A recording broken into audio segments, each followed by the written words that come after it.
जय हिंद दोस्तों, स्वागत है आपका आपके अपने चैनल स्टडी ब्लास्टर पर और मेरा नाम है दिनेश आर्य। तो देखिए, रेलवे ग्रुप डी का रिजल्ट यहां पर लगभग सभी जोन का जारी हो चुका है। 2 से 3 जोन ऐसे बचे हैं जिनका रिजल्ट अभी तक जारी नहीं किया गया है। और रिजल्ट जारी होने के बाद बहुत सारे कैंडिडेट के यहाँ पर सवाल आया कि आखिर नॉर्मलाइजेशन किस तरह का हुआ है। सभी कैंडिडेट यहाँ पर नॉर्मलाइजेशन को देखकर दंग है, क्योंकि यहाँ पर देखिए बहुत सारे ऐसे कैंडिडेट हैं, मान लीजिए किसी जोन की कट ऑफ यहाँ पर 60 गई है, तो उस कैंडिडेट के मार्क्स यहाँ पर 61 थे, लेकिन फिर भी उसका सिलेक्शन नहीं हुआ है। और बहुत सारे यहाँ पर जोन से ऐसा देखा गया कि जिन लोगों के मार्क्स 40-42, और एक ऐसे कैंडिडेट मुझे खुद उन्होंने कमेंट किया है और खुद यहाँ पर मुझसे क्या है कि यहाँ थैंक्स मुझे बोला है, जिनके मार्क्स यहाँ 37 थे और उनका भी यहाँ पर सिलेक्शन हो गया है। तो आप मानकर चलिए कि कितना ज़बरदस्त तरह का नॉर्मलाइजेशन हुआ है। और नॉर्मलाइजेशन किस तरह का यहाँ पर हुआ है, क्या यहाँ पर सारी चीज़ें यहाँ पर रेलवे ने की है, तो वो सारी चीज़ों पर हम बात करेंगे, इसीलिए वीडियो को लास्ट तक ज़रूर देखिएगा। और आपकी आंखें खोल देने वाला वीडियो है ये, जिसमें कि जिसको देखने के बाद आपको बिल्कुल भी डाउट नहीं रहेगा कि आखिर नॉर्मलाइजेशन किस तरह का हुआ है और क्यों यहाँ पर ये सारी चीज़ें हो रही हैं। अब यहाँ पर देखिएगा, आपका जो नॉर्मलाइजेशन हुआ है, तो सबसे पहले तो एक चीज़ समझिए, रेलवे ने यहाँ पर स्टार्टिंग में ही आपको नॉर्मलाइजेशन की सारी चीज़ें समझा दी थी, लेकिन फिर भी आप बार बार यहाँ नॉर्मलाइजेशन को लेकर सवाल उठा रहे हैं। जबकि यहाँ पर देखिए, जैसे ही स्कोर कार्ड जारी होगा तो यहाँ पर सारी चीज़ें क्लियर हो जाएंगी कि यहाँ पर कितना किसका नॉर्मलाइजेशन हुआ है। 10 नंबर बढ़े हैं, 15 नंबर पढ़े हैं या 20 नंबर यहाँ पर बहुत सारे कैंडिडेट के बढ़े हैं। और मैं आपको स्टार्टिंग से कहते हुए चल रहा हूं कि यहाँ पर इस बार का जो ग्रुप डी है, इसके अंदर जो नॉर्मलाइजेशन है, ये बहुत बड़ा गेम चेंजर साबित होगा। और वैसा ही यहाँ पर देखा भी गया है, क्योंकि देखिए 40, 42, 45 वाला कैंडिडेट भी यहाँ पर अंदर हो गया और 55, 60 वाला कैंडिडेट भी यहाँ पर बाहर हो गया। मैं बार बार आपको यही चीज़ समझा रहा था कि नॉर्मलाइजेशन को अच्छे से समझ लीजिए, लेकिन आप लोगों के समझ में ही नहीं आ रहा था। आप लोग बार बार यही कह रहे थे कि इस बार का जो नॉर्मलाइजेशन होगा उसके अंदर 2, 3 या 4 मार्क्स जो है, इतने ही मार्क्स बढ़ेंगे, इससे ज़्यादा मार्क्स बढ़ ही नहीं सकते हैं। लेकिन जो रिजल्ट आया उसने सबकी आंखें खोल दी और सबको यहाँ पर चौकन्ना कर दिया कि आखिर 15 से 20 मार्क्स भी इस वाले नॉर्मलाइजेशन में भी बढ़े हैं। निश्चित रूप से जैसे ही स्कोर कार्ड आएगा फिर से आपकी आंखें खुली जाएंगी, लेकिन अभी भी मैं आपको प्रूफ के साथ ये कह सकता हूँ कि 15 से 20 मार्क्स यहाँ पर बढ़े हैं, क्योंकि ऐसे लोग जिनका कट ऑफ से यहाँ पर जो कट ऑफ गया है उससे लगभग 15-16 मार्क्स यहाँ पर कम थे, लेकिन जैसे ही यहाँ पर रिजल्ट आया है वो सभी लोग यहाँ पर जो है सेलेक्ट हो गए, यानी कि वो सभी लोग यहाँ पर पीटी के लिए क्वालिफाई कर गए। तो इससे क्या पता लग रहा है कि नॉर्मलाइजेशन कम से कम 15-16 मार्क्स का भी बहुत सारे कैंडिडेट का यहाँ पर हुआ है, क्योंकि यहाँ पर अगर उनका नॉर्मलाइजेशन नहीं हुआ होता तो वो सेलेक्ट कैसे हो गए, जो कट ऑफ यहाँ पर रेलवे ने दी है उस कट ऑफ के अंदर वो क्वालिफाई कैसे कर गए। तो ये एक समझने वाली बात है कि इस बार भी नॉर्मलाइजेशन आपका बहुत ज़्यादा हुआ है। और ये चीज़ आपको रेलवे ने शुरुआत में ही नोटिस देकर बता दी थी। जब आपका एग्जाम हुआ था 17 अगस्त से, तो जुलाई में ही रेलवे ने यहाँ पर एक नोटिस दिया था जिसमें कि नॉर्मलाइजेशन की सारी चीज़ें, सारी शर्तें आपको क्लियरली मेंशन की हुई थी। मैं बार बार आपको वो नोटिस दिखा रहा था, बार बार वो नोटिस पढ़ा रहा था, लेकिन फिर भी आप लोग उस चीज़ को समझने को तैयार नहीं थे। लेकिन अब सच जो है आप सबके सामने है। रेलवे ने क्लियरली कहा था कि यहाँ पर जो इस बार का नॉर्मलाइजेशन है आपका, वो यहाँ पर शिफ्ट वाइज लिया जाएगा, यानी कि जोन वाइज नॉर्मलाइजेशन नहीं होगा। ओवरऑल यहाँ पर जो जोन है उनको कंबाइंड करके नॉर्मलाइजेशन नहीं होगा। नॉर्मलाइजेशन देखिए, यहाँ पर रेलवे जो है सीसीए और पीडब्ल्यूबीडी का जो रिजल्ट है उसको रोक दिया है, यानी कि उसको यहाँ पर डीवी के टाइम पर दिया जाएगा, डीवी से पहले दिया जाएगा। इसमें भी रेलवे बहुत कुछ यहाँ पर नया करने वाला है, या फिर हम कहेंगे नॉर्मलाइजेशन को बहुत ही अच्छे तरीके से करने वाला है। तो इसीलिए यहाँ पर जो है उनका रिजल्ट को अलग से दिया गया है, क्योंकि यहाँ पर सीसीए वाले कैंडिडेट और पीडब्ल्यूबीडी कैंडिडेट को अगर यहां कॉमन स्टूडेंट के साथ उनका रिजल्ट दिया जाता तो इस रिजल्ट में नॉर्मलाइजेशन में बहुत सारा यहां पर जो है एक तरह से हम कहें तो खिचड़ी पक जाती है यहां पर। तो इसीलिए रेलवे ने बहुत यहां पर समझदारी के साथ काम किया है कि जो पीडब्ल्यूबीडी कैंडिडेट हैं और सीसीए कैंडिडेट है, क्योंकि उन्हें यहां पर पीईटी तो देना नहीं है, तो यहां पर पीईटी में उनका जो रिजल्ट बना के कोई यहां पर फायदा भी नहीं था। तो इसीलिए उनका रिजल्ट जो है डीवी से पहले दिया जाएगा और डीवी के टाइम पर ही यहां पर जो है डायरेक्ट उन्हें डीवी देना है, तो इसीलिए उसी तरह का उनका नॉर्मलाइजेशन भी होगा। यानी कि उनके जो कैंडिडेट यहाँ पर पास किए जाएंगे वो 3 गुना कैंडिडेट पास नहीं किए जाएंगे। इस बात को भी एक चीज़ समझिएगा, जितने भी हमारे सीसीए वाले कैंडिडेट हैं और पीडब्ल्यूबीडी वाले कैंडिडेट हैं, क्योंकि यहाँ पर आपका डीवी जो है वो 1/1 के रेशियो में यहाँ पर इस बार लिया जाना है। रेलवे ने क्लियरली ये चीज़ भी पहले ही कह रखी है।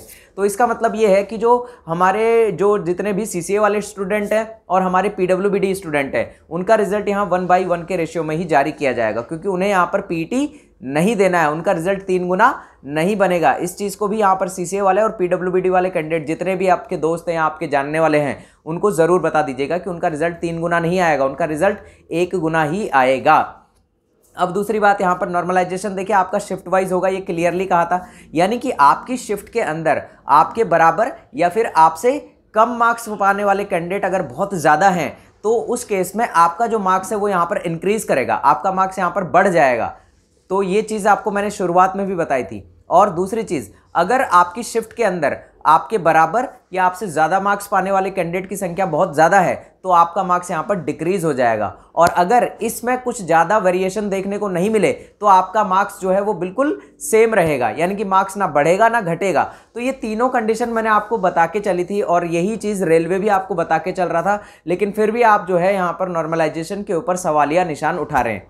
तो यहाँ पर बिल्कुल भी कोई भी यहाँ नॉर्मलाइजेशन में किसी भी तरह की गड़बड़ी नहीं की गई है, बिल्कुल साफ सुथरा नॉर्मलाइजेशन आपका हुआ है और बहुत अच्छे तरीके से ये नॉर्मलाइज्ड होकर मार्क्स आपको दिए गए हैं। जैसे ही आपका स्कोर कार्ड आएगा अभी 1 से 2 दिन के अंदर तो आपको उसमें सारी चीज़ें क्लियर हो जाएंगी। तब तक के लिए आपको सिर्फ पेशेंस बना के रखना है और भरोसा रखना है यहाँ पर कि नॉर्मलाइजेशन बिल्कुल सही हुआ है। और जिन कैंडिडेट का यहाँ पर जो पीईटी के लिए क्वालिफाई कर गए हैं वो लोग सभी पीईटी के लिए अच्छे से तैयारी कीजिए, क्योंकि पीईटी के लिए आपके पास एक अच्छा खासा समय अब बचा हुआ है। क्योंकि यहाँ 12 जनवरी को यहाँ पर एक ही जोन का पीईटी लिया जाएगा और उसके बाद अभी तक यहाँ पर जो है बाकी जोन ने अपनी पीईटी की डेट अनाउंस नहीं की है। तो धीरे धीरे यहाँ पर बाकी जोन भी अपनी पीईटी की डेट अनाउंस करेंगे। तो इसीलिए आपको धैर्य बनाए रखना है और अच्छे से अपनी पीईटी की तैयारी करनी है।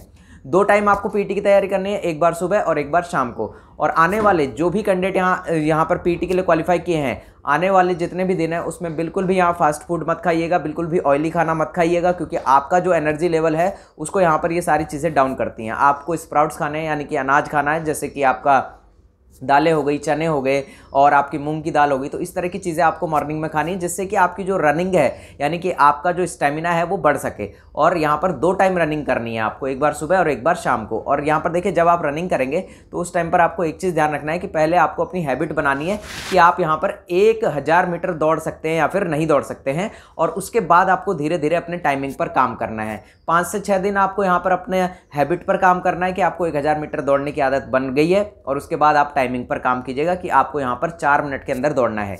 4 मिनट 15 सेकंड अपना टारगेट मत रखिएगा, सिर्फ और सिर्फ 4 मिनट का ही टारगेट रखिएगा। 4 मिनट के अंदर आपको अपनी रेस पूरी कर लेनी है 1000 मीटर की। दूसरा जो काम है आपका कट्टा उठाने का, तो कट्टा उठाने की भी प्रैक्टिस कर लीजिएगा एक बार, क्योंकि हो सकता है वहाँ अचानक से अगर आप जाएंगे और आपने प्रैक्टिस नहीं की होगी, क्योंकि प्रैक्टिस हर एक चीज़ प्रैक्टिस मांगती है।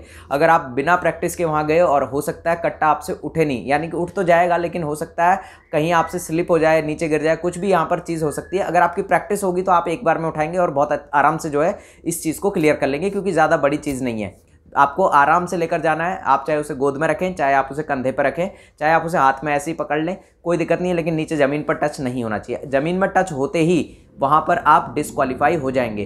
तो इस बार पीईटी के लिए भी आपको इतना सा निर्देश है कि पीईटी जो आपका होगा उसके अंदर आपके कैंडिडेट ज़्यादा अवेलेबल नहीं रहेंगे, क्योंकि बहुत सारे कैंडिडेट अलग अलग जगह यहाँ पर सेलेक्ट हो चुके हैं। क्योंकि जीडी का यहाँ रिजल्ट आ चुका है उससे पहले ही, और यहाँ जीडी की तैयारी में भी बहुत सारे कैंडिडेट लगे हुए हैं। एनटीपीसी का भी लगभग काफ़ी चीज़ों का रिजल्ट यहाँ पर आ चुका है, यानी कि काफ़ी लेवल का रिजल्ट यहाँ पर आ चुका है। तो एनटीपीसी वाले भी यहाँ पर पीईटी के लिए आपके साथ शामिल नहीं होंगे जिन्होंने यहाँ पर फाइनल सिलेक्शन ले लिया है। दूसरा है यहाँ पर अपना जो एमटीएस का रिजल्ट आया था। मैं सारी वैकेंसीज यहाँ आपको बता रहा हूँ जो कि यहाँ पर 10th लेवल पर हैं। और यहाँ पर देखिए एसएससी एमटीएस का रिजल्ट भी आया था, उसमें भी काफ़ी सारे कैंडिडेट ने ग्रुप डी का फॉर्म भी भरा था, तो वो कैंडिडेट भी यहाँ पर पीईटी में आपको नहीं दिखाई देंगे। तीसरा है यहाँ पर हमारा जो रिजल्ट आया था आपका, एक और रिजल्ट आया था, वो है आपका रेलवे ग्रुप डी 2018। तो रेलवे ग्रुप डी 2018 वाले जो स्टूडेंट थे उन्होंने भी 2019 का फॉर्म भरा था और उन्होंने एग्जाम भी दिया था, लेकिन वो लोग पीईटी के लिए नहीं पहुंचेंगे क्योंकि उन सबकी अब ज्वाइनिंग आ चुकी है। क्योंकि 2018 के टाइम पर उनकी ज्वाइनिंग नहीं आई थी। आपको ज्वाइनिंग क्या, उनका रिजल्ट ही शायद नहीं आया था, क्योंकि 2018 का जो एग्ज़ाम था वो सितंबर या अक्टूबर में ख़त्म हुआ था और उसके बाद यहाँ पर ये जो नई वैकेंसी है ये जनवरी फरवरी में आ गई थी 2019 के अंदर।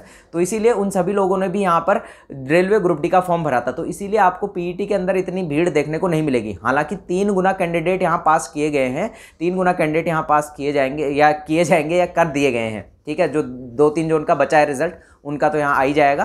तो इसीलिए हम कहेंगे कि फाइनली यहाँ पर 3 गुना कैंडिडेट पास किए गए हैं। तो 3 गुना कैंडिडेट यहाँ पर आपको दिखाई नहीं देंगे। आपको जो कैंडिडेट दिखाई देने वाले हैं वो लगभग 2 गुना दिखाई देंगे और हो सकता है ये नंबर इससे भी कम चला जाए। आप मेरी बात को समझिएगा, मैं अभी भी आपको ये चीज़ समझा रहा हूँ कि पीईटी के अंदर आपको हो सकता है कि 2 गुना कैंडिडेट भी देखने को ना मिले। तो इसीलिए अगर आप पीईटी के लिए क्वालिफाई कर गए हैं तो इस बार आप जो है रेलवे ग्रुप डी की जॉब ले ही लेंगे, क्योंकि यहाँ पर जो आपका सिलेक्शन है वो कोई नहीं रोक सकता है। सिर्फ एक पीईटी आपकी बाधा है। पीईटी अगर आपने निकाल लिया तो उसके बाद आप यहाँ पर सिलेक्शन ले ही जाएंगे। दूसरी बात आपको एक और चीज़ मैं समझा दूं कि अगर आप पीईटी निकाल लेते हैं तो उसके बाद आपको बहुत सारे डॉक्यूमेंट बनाने हैं। वो डॉक्यूमेंट की पूरी लिस्ट हमने दे दी है, ऊपर आई बटन में उस वीडियो को मैं दे दूंगा। अभी जैसे ही वीडियो ये एंड होगा तो उससे पहले वो स्क्रीन पर वीडियो दिखाई देगा आपको, डॉक्यूमेंट का पूरा जितना भी डॉक्यूमेंट आपको बनाना है, एक एक डॉक्यूमेंट, एक छोटे से छोटा डॉक्यूमेंट, एक पासपोर्ट साइज फोटो तक मैंने उसमें बताइए कि कितनी फोटो चाहिए और कहाँ पर कौन सी फोटो लगेगी। तो सारी चीज़ें मैंने उस वीडियो में डिस्कस की हैं, तो उस वीडियो को ज़रूर देख लीजिएगा। उस वीडियो को देखने से आपको एक एक चीज़ यहाँ पर डॉक्यूमेंट के बारे में पता लग जाएगी। और पीईटी आपका किस तरह से होगा, पीईटी के ऊपर भी आपको वीडियो दिख जाएगा, उस वीडियो को ज़रूर देख लीजिएगा। पीईटी देने से पहले आपको पता लग जाएगा कि पीईटी आपका किस तरह से होता है। बिल्कुल लाइव रनिंग है आपका, बिल्कुल लाइव पीईटी टेस्ट है वो। उस पीईटी टेस्ट को ज़रूर देख कर जाइएगा ताकि आपको यहाँ पीईटी में काफ़ी हेल्प मिल सके। फिर भी अगर आपका कोई सवाल हो या कोई शिकायत हो तो नीचे इंस्टाग्राम का लिंक हमने दे रखा है, इंस्टाग्राम से जुड़कर हमें किसी भी तरह की आपकी समस्या है वो बता सकते हैं। साथ ही साथ हमने हमारे टेलीग्राम चैनल का लिंक दिया हुआ है, उसे भी ज्वाइन कर लीजिए, क्योंकि यहाँ पर अगली जो भी रिक्रूटमेंट आएंगी, जो भी यहाँ पर निर्देश आएंगे, वो सबसे पहले आपको टेलीग्राम पर मिलेंगे। तो इसीलिए सारी चीज़ें ज्वाइन कर लीजिए। चैनल सब्सक्राइब नहीं किया हो तो चैनल को भी सब्सक्राइब कर लीजिए। वीडियो अगर पसंद आ गया हो तो वीडियो को भी लाइक कर दीजिएगा। मिलते हैं अगले वीडियो में, तब तक के लिए जय हिंद, जय भारत।